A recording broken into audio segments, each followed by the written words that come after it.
प्रसाद, आता 9 प्रश्न झालेले आहेत आणि आपल्या खात्यामध्ये फक्त 40% जमा झालेले आहेत. म्हणजे 10व्या प्रश्नाच्या योग्य उत्तरानंतर सुद्धा 100% तर जमा होणार नाहीत. पण आता या खेळात तुम्ही नंबर 1 ठरलेले आहात. अभिनंदन तुम्ही. अशा वेळी पर्याय, तो पर्याय असा की जर आता तू हा खेळ सोडलास, तसा निर्णय घेतला, तर आतापर्यंत खात्यात जमा असलेल्या 40%च्या निम्मे म्हणजे 20% एवढी रक्कम आणि तितक्या रकमेचा चेक हा सोबत आपण घेऊन जाणार आहात. पण त्याचबरोबर तुमची इच्छा असेल तर तुम्ही पुढचा खेळही खेळू शकता. कारण आता एक उत्तर चुकलेलं आहे. त्यामुळे यानंतरचा प्रश्न आणि त्याचं उत्तर बरोबर देणं हे तुमच्यासाठी खूप गरजेचं आहे. आणखीन एक पर्याय देऊ पाहिजे तर 10वा प्रश्न विचारल्यानंतर पर्याय देण्याच्या पूर्वी पाहिजे तर तुम्ही निर्णय घेऊ शकता.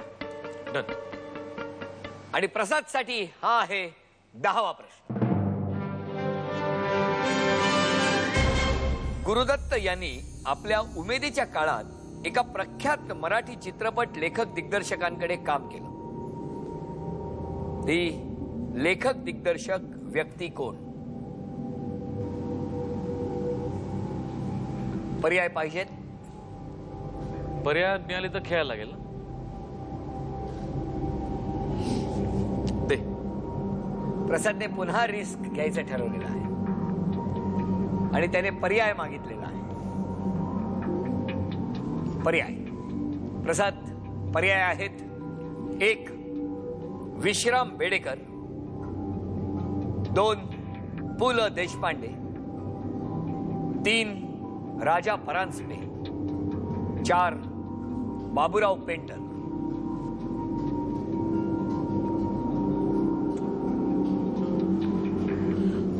प्रसाद यांनी उत्तर डिपॉझिट केलेलं आहे. प्रसादने डिपॉझिट केलेलं उत्तर आहे पर्याय क्रमांक 1 विश्राम बेडेकर. आणि प्रसाद, कधी कधी थोडीशी घाई होते का रे तुझ्या बाबतीत? हो. म्हणजे असं बऱ्याचदा होतं का की एखादी गोष्ट अशी हातात आली आहे किंवा मिळते आणि निसटून जाते? हा, खूप वेळ झालाय. पण मला ते दोलायमान अवस्थेत जगायला आवडत नाही. मी पटकन निर्णय घेऊन टाकतो.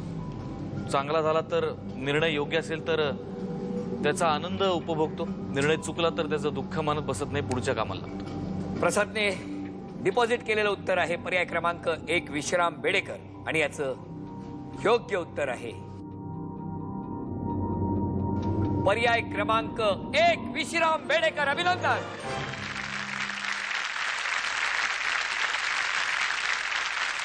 एकोणीसशे 45 मध्ये लाखाराणी या चित्रपटासाठी गुरुदत्त यांनी विश्राम बेडेकर यांच्यासोबत सहाय्यक दिग्दर्शक म्हणून काम केलं होतं. 10 प्रश्न झालेले आहेत. 100% तर जमा करू शकलेला नाहीस. त्यामुळे आता इथून जाताना 50%च्या अर्धे म्हणजे 25% तर नक्कीच सोबत घेऊन जाणार आहे. पण इथे आणखी एक पर्याय आहे आणि तो पर्याय आहे लाख मोलाचा प्रश्न.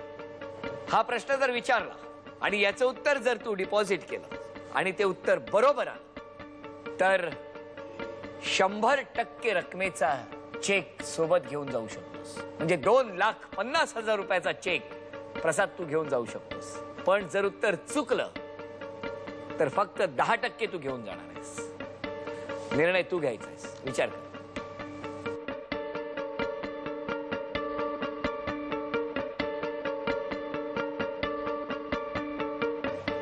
लाख मोलाचा प्रश्न. लाख मोलाचा प्रश्न पाहिजे.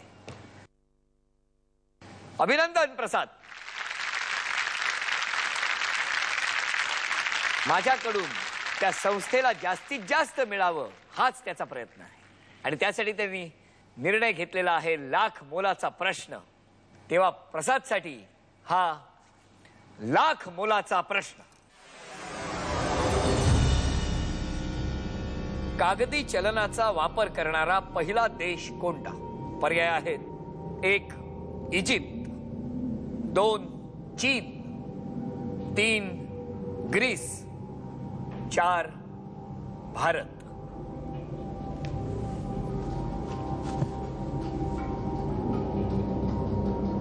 काय चाललंय डोक्यात प्रसाद? काहीतरी विचार सुरू आहे. एका त्या संस्थेला मदत करण्याची प्रामाणिक इच्छा आहे. जिंकलो तर ती 100% प्रामाणिक इच्छा होती, हरलो तर थोडं कमी पडलो. हा, पण इच्छा प्रामाणिक 100%. इच्छा प्रामाणिक 100%. हे महत्वाचं आहे.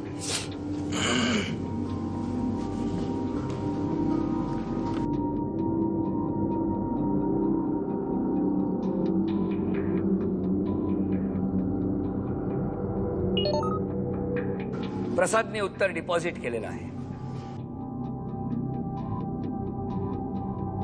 कागदी चलनाचा वापर करणारा पहिला देश कोणता?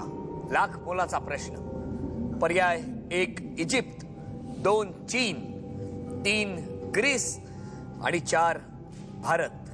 प्रसादने डिपॉझिट केलेलं उत्तर पर्याय क्रमांक 3 ग्रीस. आणि याचं योग्य उत्तर पर्याय क्रमांक 2 चीन.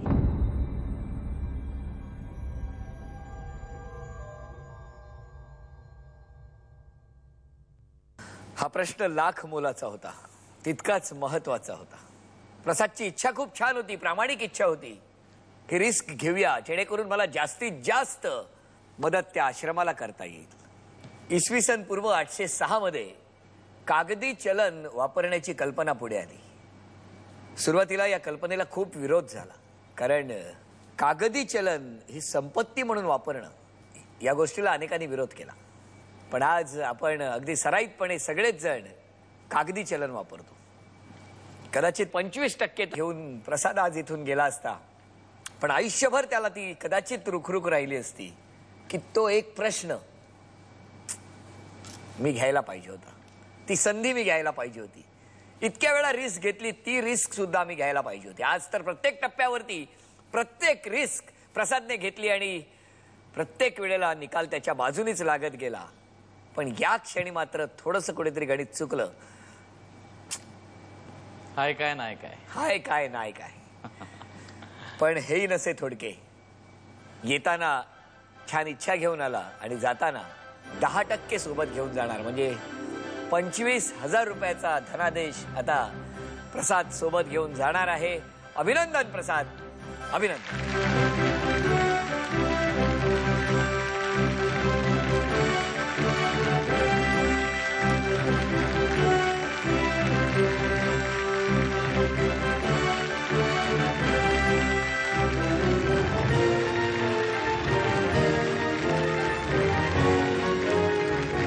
श्रद्धानंद महिलाश्रम यांच्या मदतीसाठी या खेळामध्ये आज प्रसाद 25,000 रुपयाचं बक्षीस जिंकलेला आहे.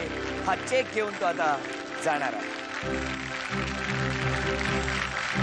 शेवटच्या क्षणापर्यंत खूप छान प्रसाद खेळला. तुम्ही सुद्धा या कार्यक्रमात सहभागी होऊ शकाल. हा कार्यक्रम आता इथे संपणार आहे, पण हो, शुक्रवारी प्रदर्शित होणारा हाय काय नाही काय हा चित्रपट अगदी गर्दीने तुम्ही सगळे बघणार आहात असं आज गणपती बाप्पाच्या चरणी प्रार्थना करतो आणि त्याचबरोबर तुमच्याकडेही मागणं करतो. बोला गणपती बाप्पा मंगलमूर्ती. सगळे एक सुरात म्हणूया, हाय काय नाही काय.